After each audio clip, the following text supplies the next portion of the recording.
A thing on? No, I'm all right on it. There you go, there's a clicker there. Oh yeah, thanks very much. Lovely to see you all. Thanks very much. Nice to be here. This isn't so posh as Gareth's talk or as professional. Because I've been called a rough diamond, really. I've got no idea what's going to come out of my mouth, but it always causes trouble, you know. But the thing is, what I'd ask you today is please, if there's anything that's bubbling up and boiling inside you, can we get it on the table so we can all sort of pick the best bits out of it, really. But there's so much confusion that goes on with regards to health and well-being and stress. My thing is, if there's something playing on your mind, you know, we need to get it off our chests, you know. And today, being St. Valentines Day, I'm going to talk about love, you know. And love isn't talked about often enough, in my opinion, in universities, you know. I think we tend to be sort of head-dominated, when I honestly feel that the solution to most of our problems is actually in here, you know. So what I've found out is we tend to look too far out that way and expect things when really we could inspect things and find out, you know. So my whole thing is about, it's about salutogenesis. And for those who don't know, salutogenesis, salut en français means health, and generis just means the generation of health, you know. So I'm trying to come from a positive point of view. And let me just see if I can work this. Can everybody hear me reasonably clearly? Yeah. And by all means, I'm a sort of, you don't need to wait till the end. Put your hand up and say, Joe, I'm not having what you've just said there, you know. And we can have a little fight or a discussion, because it's much more fun, really, you know. But nice to see you all. And I'm going to talk about something called the I am approach that I've developed over time. And I am stands for internal asset management. And what that basically means is the assets are, because it's an asset-based approach, so it's positive, the assets are our instincts. They're those things that we're innately born with. When we use them, it's effortless for us. So my whole thing now is about helping people to turn their gaze inwards and to look at what they're good at, what they're strong with, and not what's going wrong with them, okay? So it's a completely opposite of how we normally operate in health. And, the NHS, by the way, stands for NHS. It stands for the National Health Service. It's not the National Medical Service. So again, if we can take health, we can bring it out, we can look at it again as what really is health, and how can we turn things around. Does that make sense? Okay. Bear with me while I... Oh. Other way. Just put your hand up if you see it turning clockwise. Okay, hands down, anti-clockwise. Okay, so 2/3 of you can see her turning clockwise, and 1/3 of you can see her turning anti-clockwise all at the same time. How's that happening? And by the way, I know I'm from Seacombe, which is, you know, by Liverpool. I'm not here to cause trouble, right? But she's not changing. Some of you might say she's just changed. She's not changing. But put your hands up again. How many can see her turning clockwise? Hands down, anti-clockwise. Okay, same again. So 2/3 of you see it clockwise, 2/3 of you see it anti-clockwise. How come? 4/3. 4/3. Okay, so that's out of the box thinking. I like you already. Well done. Right. So what's actually happening is I'm hoping to show you, by looking at things in a different way, how we can change our perspective on things. And maybe sometimes what happens is when people point things out to you, it has a domino effect then and helps you to make different choices in life. Okay, so just to give you the science of that is, we're all seeing the same image on the screen, but some of you are seeing her turning clockwise. That means that the energy or the information that's coming from the external environment is going in, it's hitting your retina at the back of your eyes. That's then being transformed into a signal which goes to your occipital cortex here. That's the bit at the back of the head. And from your occiput then, depending on whether it goes to your right brain or your left hemisphere, it will determine how you see the world, you know. And we don't see the world as it is, we see the world as we are. And that becomes very important, is that each person has a different perspective on how they see things. And sometimes they have a negative perspective on things, which in my opinion leads to dis-ease right, and emotional dis-ease and uncomfortableness. That then impacts upon their blood system or through their endocrine glands, which changes the way their hormones are secreted. Their hormones act on their body then, which causes them to either feel positive or feel negative, which will influence the choices that they make. So this is really all about a simple field, really. It's called psychoneuroendocrino-immunohematology. Have you got that? Okay.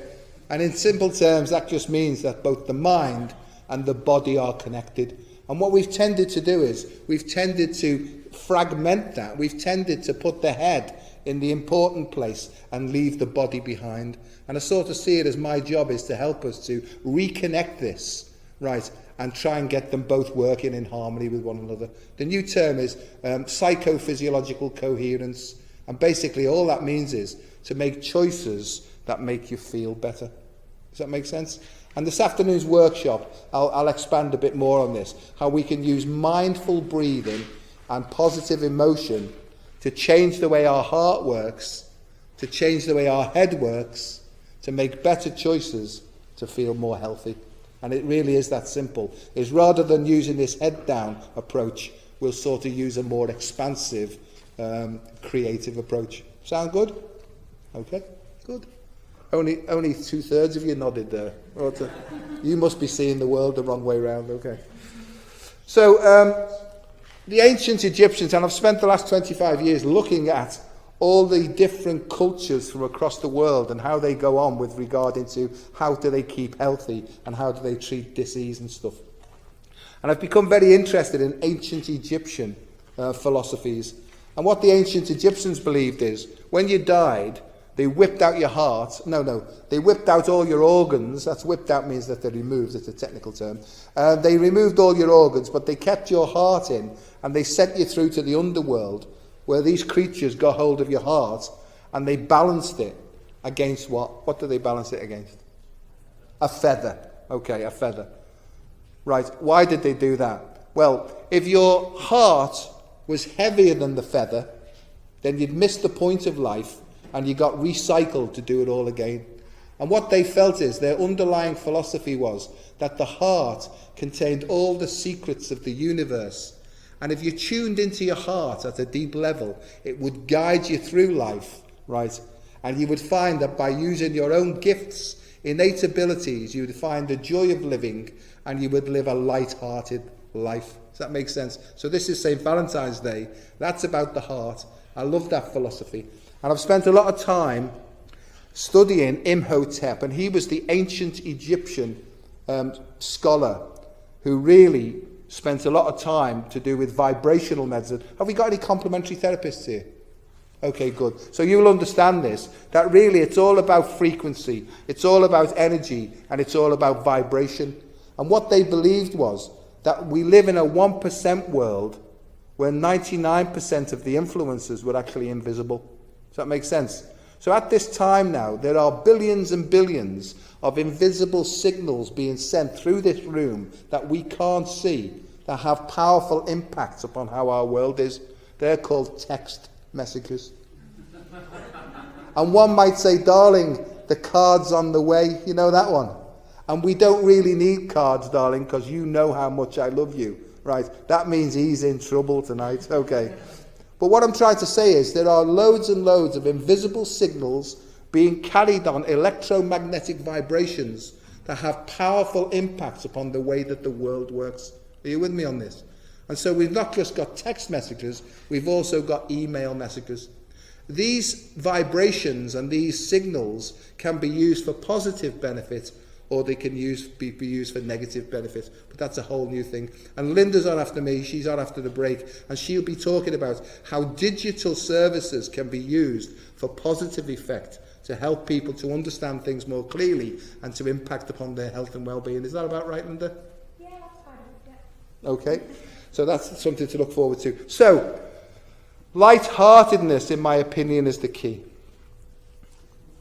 And this is something as well, this goes along with what Gareth was talking about, is there are some countries who are miles ahead of the UK in this. Finland, Norway, some of the Scandinavian countries, they understand that if they treat their people first better, right, then everything else flourishes from there.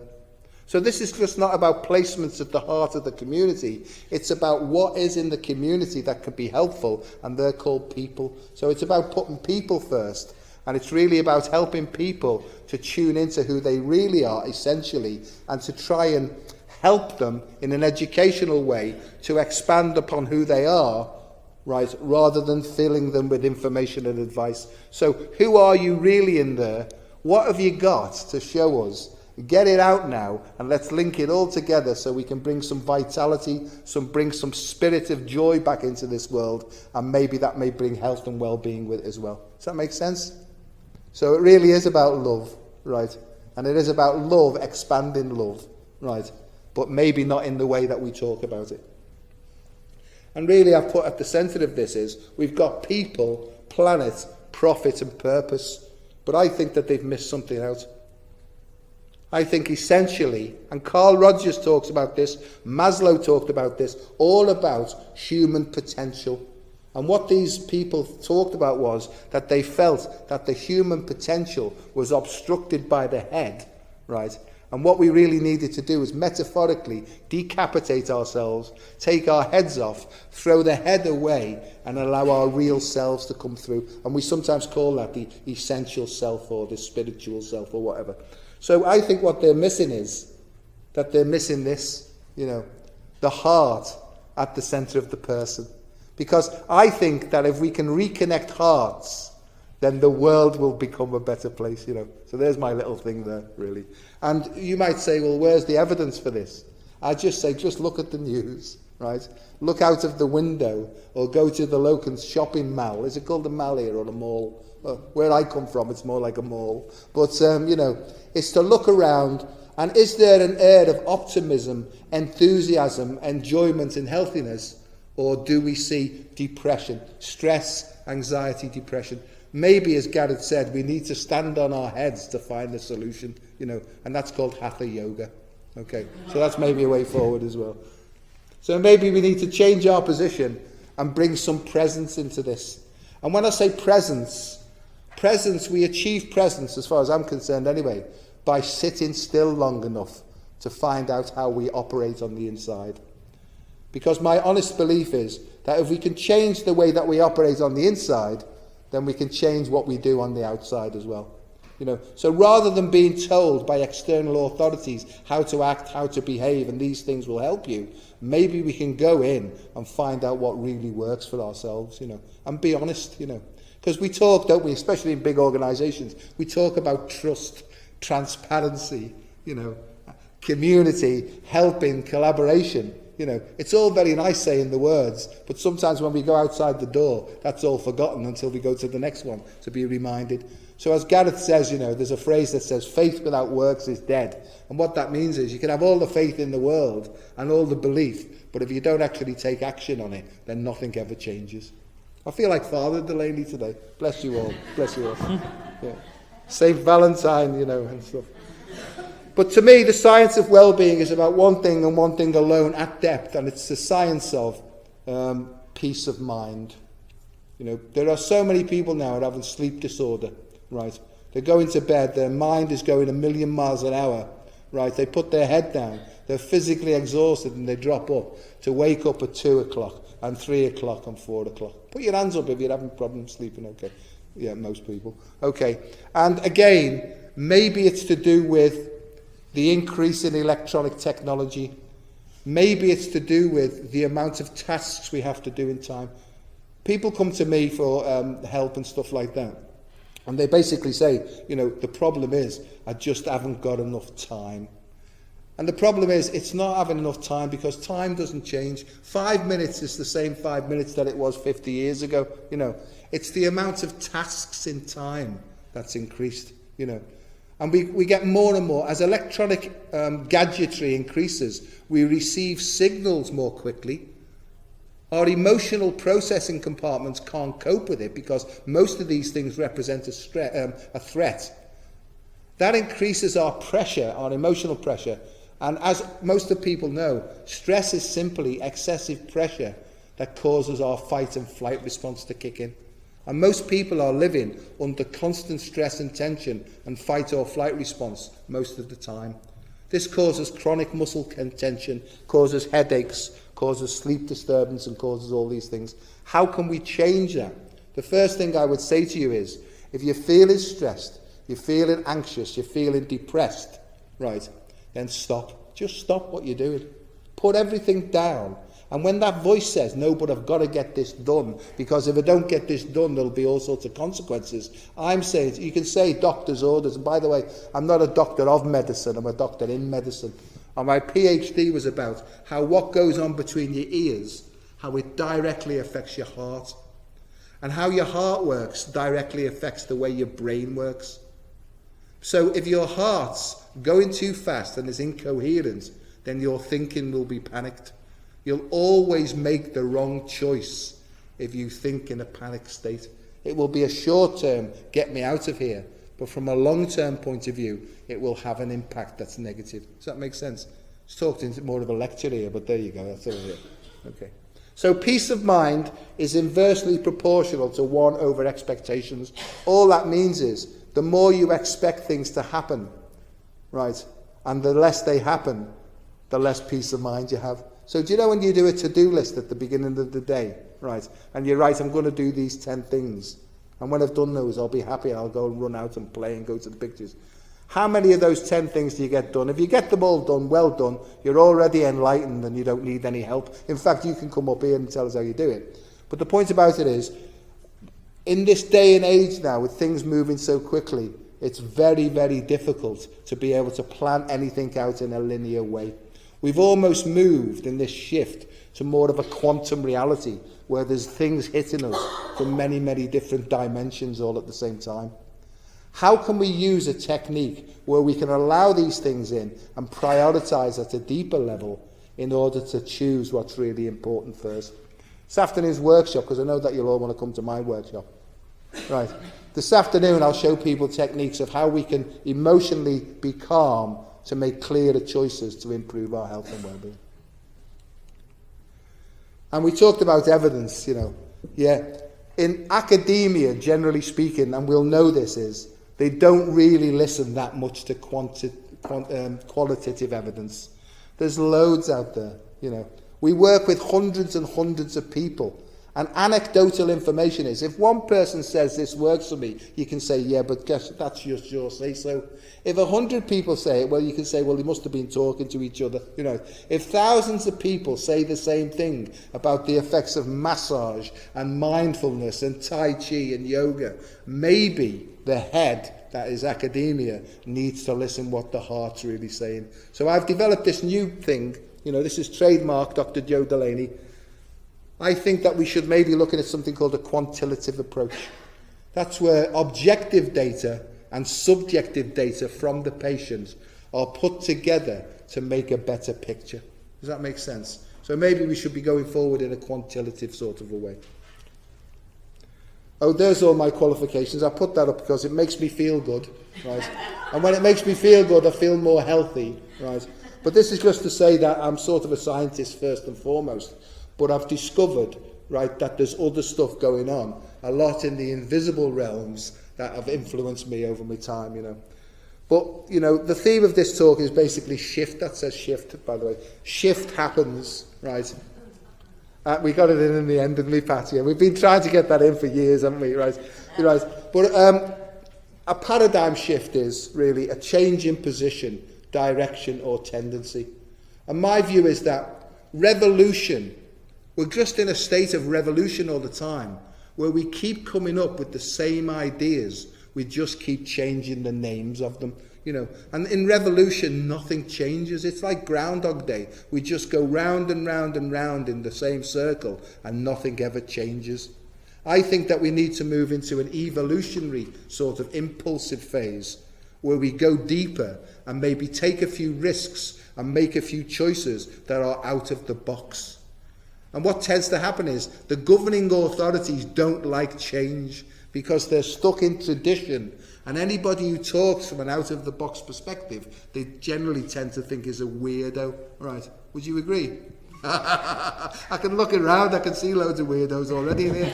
But I think, you see, I think what's going to happen is, it's the weirdos that have got the answers, right? We use a case study anyway, so, you know, what happens when there's a paradigm shift coming in is, there's a whole change in consciousness that's driving change forward. But the authorities are trying to hang on to tradition because they don't really know how to think flexibly, you see. And I think that's probably what's happening now. But there's this, Gareth mentioned this tsunami. There's actually a tsunami of love coming in now to say, get out of my way, let me show you how it's changing, you know. So what happens is, when a paradigm shift comes in, it's a threat to the current belief systems. And when it happens is, firstly, it's ridiculed. You know, oh, he's a nutter, him, or she's a nutter. Listen to all that nonsense. That can't possibly work. That's pride. That's intellectual pride, hanging on to what's gone on before. Because if we keep hanging on and we bury our head in the sands and maybe it'll go away, we all know, don't we, that it doesn't go away, it doesn't go away. So when we can feel the disturbance, maybe we need to sit and say, why is this disturbance happening? And maybe it's us that needs to change. And that's really difficult when you're stuck and entrenched in intellectual pride. The other thing that stops people going forward is fear. Well, if I change, maybe it won't be better, you see. So they're the two things that block any real progress. Intellectual pride on the one hand, and fear on the other hand. And for anybody who knows me, is one's a head job, that's the intellectual pride, the other one's a heart job. Because fear we have to overcome by taking positive risks. We have to overcome these obstructions and blocks. Secondly, it's violently opposed. Well, we're not having it, you know. And I don't know whether, look at the news, you can see quite a lot of violent opposition going on now, right? Almost as if it's meant to happen. And if you're into yoga philosophy, they would say this was all predetermined anyway, because we're coming out of the Kali age, which was the age of destruction. That's called the Kali Yuga, right? And we're moving into the Satya Yuga now, which is an age of enlightenment and golden, you know. So we feel that we're moving into this new, more enlightened type of an era. Whether that's true or not, I don't know. You'll have to feel your own way through that as you sit in your double notice position. And then thirdly, what happens is, right, we've gone from violently opposed, the wave comes in, it takes over, and what happens then is, the academics then say, we told you that anyway, we knew it was coming, we were only playing that supposedly, you know. So then it's accepted then, and it becomes part of the new society. And that's where we are now in health, the NHS. This is a very simple model. You know, we're in straight lines, and we put bubbles up to say, well, if we work on this, right, then that'll get better. If we work on that, it's almost as if there's no connection whatsoever. You know, this is string theory, but not attached really. You know, so maybe we need to disentangle all these strings and put them together in a rope that works. You know. So Einstein, he's a good fellow, you know, he said, if you can't explain it simply, then you don't understand it well enough. And that's been my experiences. I've listened to many, many, many experts over the years, right, who've come out with all this scientific gobbledygook, but question them deeper and they freak out, basically, you know. So where can we get true information that really works? Well, basically ask people who've been through stuff, you know, because they tend to know what's going on. So does it work? Asset-based community development, Gareth alluded to it, it's basically understanding that there's knowledge and wisdom already present in the community. We just need to ask people whether they'd like to share that. And when they share their expertise and their enthusiasm, sometimes they just want to do it for nothing, because they know at heart that it will help the community. And that's basically, I believe, deep in the heart of every human being, is this altruism, this unconditional altruism that just wants to express itself and get together with other like-minded and like-hearted individuals that will help. I've definitely become a priest already. So from here on, you know, everything that comes up, it's not meant to cause offence, this at all, you know, but it's just to say, but be careful. And if you do feel really, really emotionally disturbed by it, we'll have a chat afterwards, you know, and stuff, and we'll try and dissipate it. But a case study. We worked on somebody quite closely, 37-year-old alcoholic, heavy smoker, right, severe mental emotional difficulties, skint, on numerous medications for numerous problems. He's costing the NHS a fortune. He's got stress, anxiety, depression, right? And when we saw him, he had tension myositis syndrome, chronic muscle tension all over, and he was filled with fungal infections and stuff, right? And he was the result of faulty logic and misdirected instinct. We got some figures here. I won't spend too long on this because we can talk about this later. Well, he's basically, looking from these figures, he's what used to be called a cardiometabolic syndrome or a pre-type 2 diabetes. So not only has he got mental problems and emotional problems and addictive behaviour problems and financial problems and social problems, and in fact, he's just like a bundle of problems. Right? He used to go to his GP, and his GP used to say to him, right, apparently, right, oh, just another drama, is it? See what I mean? And that was probably not a salutogenic approach. That was just the fact that, the doctor only had 7 minutes more to go through a consultation. So, his wife at the time tried to help him out with different techniques. She said on January the 2nd to him, go over there and take all your clothes off, right? If I can remember his story, he thought she's changed her mind. New Year's resolutions, because they've been having problems. Maybe she's going to try and get back together again. And she took this picture and she said to him, right, because that's what I've got to look at and put up with, you see. And what she was trying to do, she wasn't horrible, but she was trying to shock him into changing his behaviour. And we do that, don't we? If you carry on like this is going to kill you. Most people already know that when they're in this position. So it's pointless saying that, we have to find a different way. He said to himself, because he's always talking himself out, he's in denial. He said that he was chubby and cheerful, but at heart, he was stressed, he was anxious, he was depressed. He had no self-worth, and he just hated himself at depth, So where is he now, and what's he doing? Well, he was costing the NHS a fortune then. The last time we spoke to him at any length, you can see there, he's still the same height, but he said he feels much taller. Right, so maybe there's some sort of psychological thing that's happened. His weight's come down. By the way, his weight's still a bit up if you're working off that BMI scale, but that tends to be disregarded more and more now. So he feels happy about it, right? But his mood's much higher now. He's not on any medication at all. He doesn't drink anymore. He stopped smoking, right? And he feels much, much better. I've become an expert on PowerPoint there, I guess. In fact, I won't do it again. And that was me, and most of you, some of you knew that. That was me and what I went through, and we talked before about individuals' information isn't important, right? But it is to me, right? And I went through the NHS. I went through all the medications in the whole pharmacopoeia of medications, right? I was diagnosed with various diagnoses. Schizophrenia used to be called schizophrenia. Multiple personality possibilities. Bipolar disease. All those sort of things, right? Alcoholic and all that business. By the way, alcoholism, World Health Organization, it's a disease, right? It's a disease. Do we treat alcoholics like people who are ill? Or do we treat them as a scourge on society? I was treated as a scourge. Oh, here he is again. See what I mean? So I've been through this process. It was horrendous. I knew, because I was doing a PhD then, I knew what I needed to do was to stop drinking. I couldn't. I applied all my willpower to this, right? And at the end, I made a really, really serious attempt to do myself in. I should never have a headache for the rest of my life. Put it that way. Okay. But for some reason, it didn't happen. And it was almost like I got this sort of a feeling, right? I was in a psychiatric department for 8 weeks, and I was accosted by an occupational therapist and a staff nurse who'd been on a motivational interviewing course. And they'd been on a course that helped them. It was based on humanistic psychology, and they helped them to ask the person, how are you?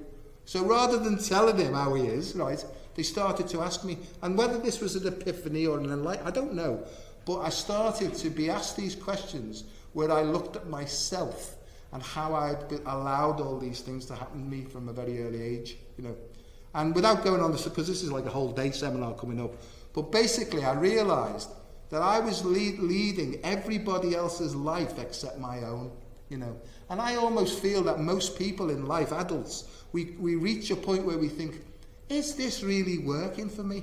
And I think that this is the most important bit is, if you're not working to who you really are, and you're still working off the societal conditioning that you've been fed with, then I honestly don't believe that you can find true happiness and peace. And to me, I share this experience because I've got over it now and I feel much better.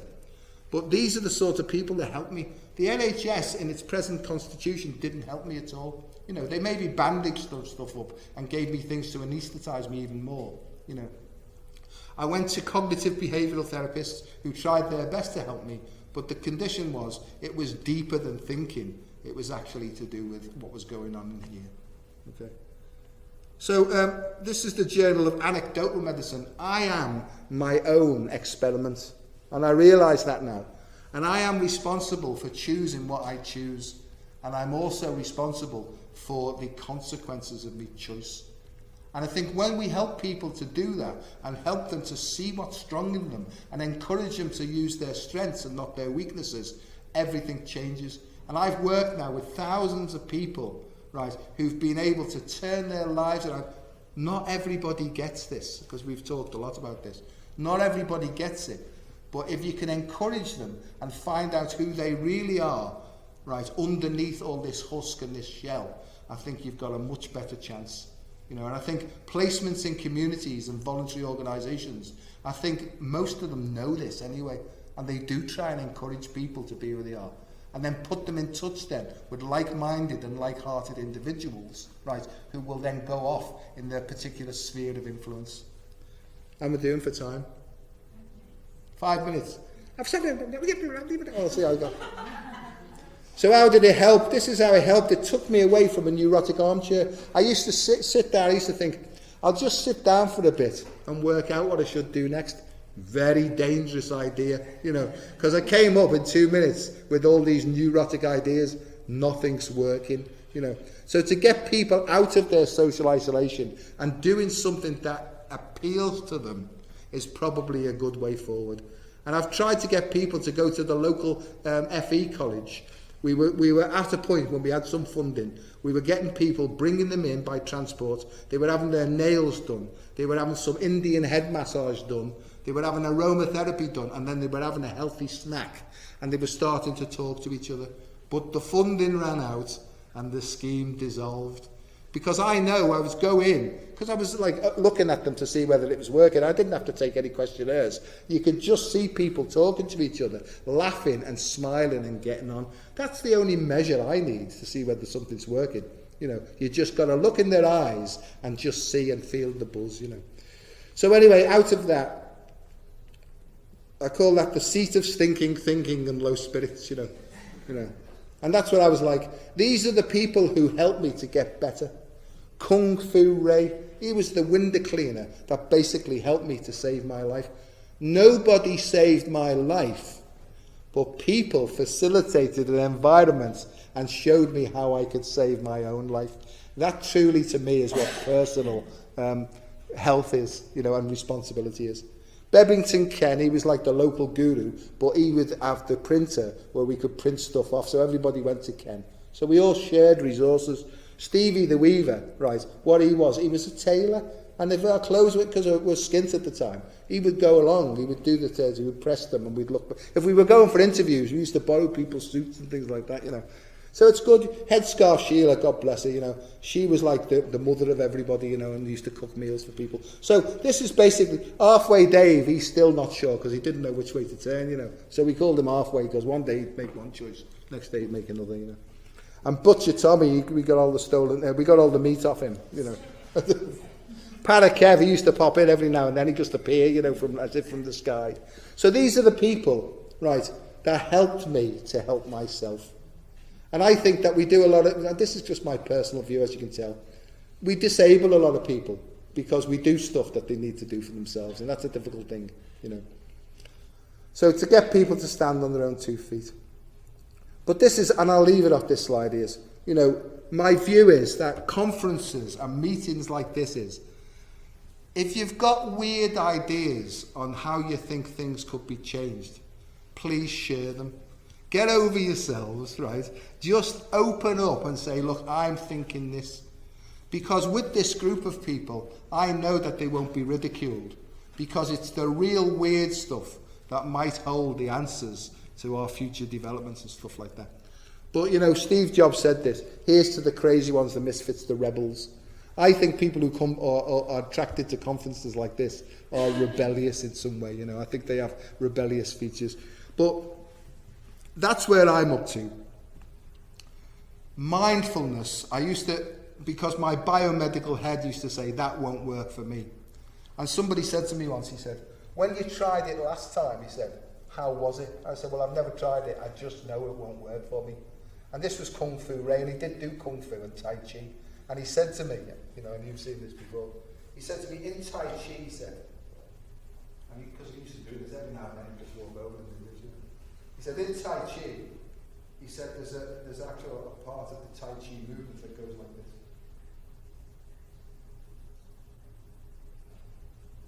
I said, what's that? He said, zip it and don't knock it till you try it. Right?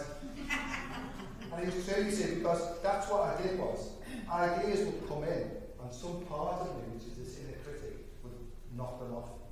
And he said to me, Joe, do yourself a favour. He said, try it. Give it a third try.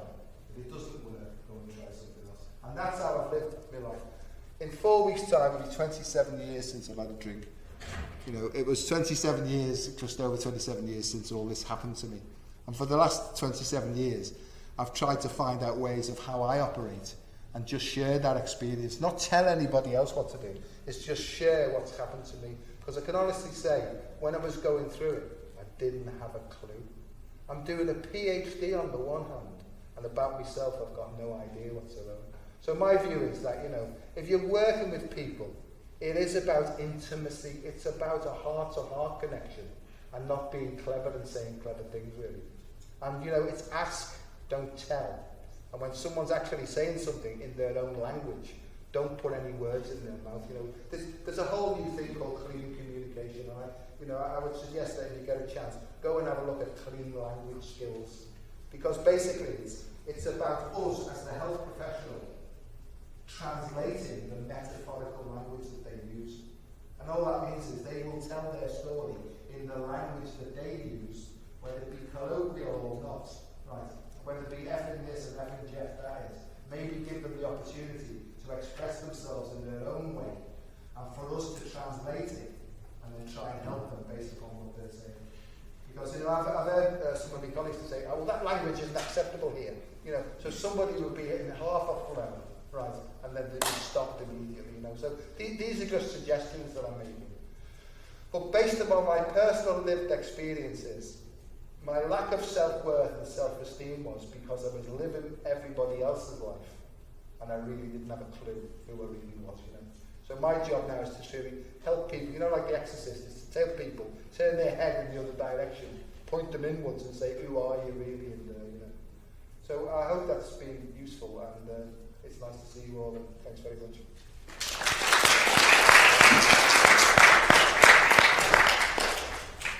Has anybody got any good questions? Anything, I'll answer anything at all. You know, by all means, you know, when you're going through it, you know, somebody else is going through it, I'll share my experience with Beth. Hello. Hi, Joe. I've been in that system where you were, and it wasn't that long ago, actually.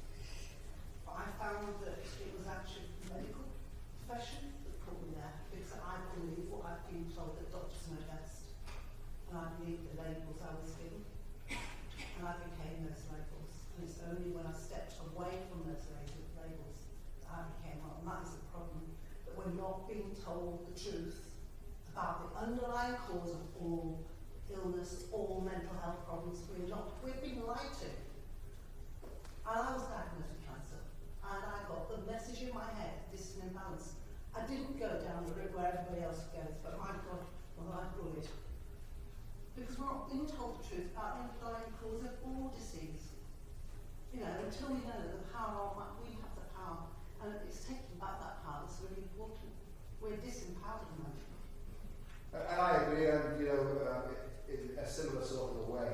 And I've seen now that I'm glad I found out in the end. And what I'm trying to do is not to cause any waves, but to work with. You know, I've talked to a lot of medical people, and they're really, in my view, they're really also in a state of denial, where they're really operating from a the system that's being taught them as well. You know. So I'm trying to do this in a sort of moderate way, where I bring in this idea, bring them together and make something positive of it. You know. There's one phrase I live by, it's called, by this time we have ceased fighting anybody or anything. Because I really don't feel that this is about fighting.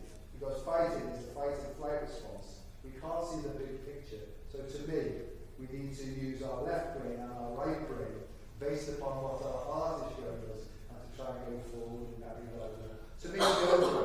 To me, all my experiences led me back to yoga. And yoga means union. And what it is I feel that if you work from the heart, over time these two start cooperating and everything goes forward. And, you know. So that's, I agree with you entirely. But it's not about fighting, but it is about what Gareth said. It's about leading from personal lived experience. You know. And the more that we do that, and the more that we have some effect, the stronger we get, the more courageous we get. And I think that that's what's happening. People who've been through this and are trying these techniques that are more naturally inclined, there's a great big wave developing now, which is basically cleaning up the act of old traditional stuff. So I'm with you on that.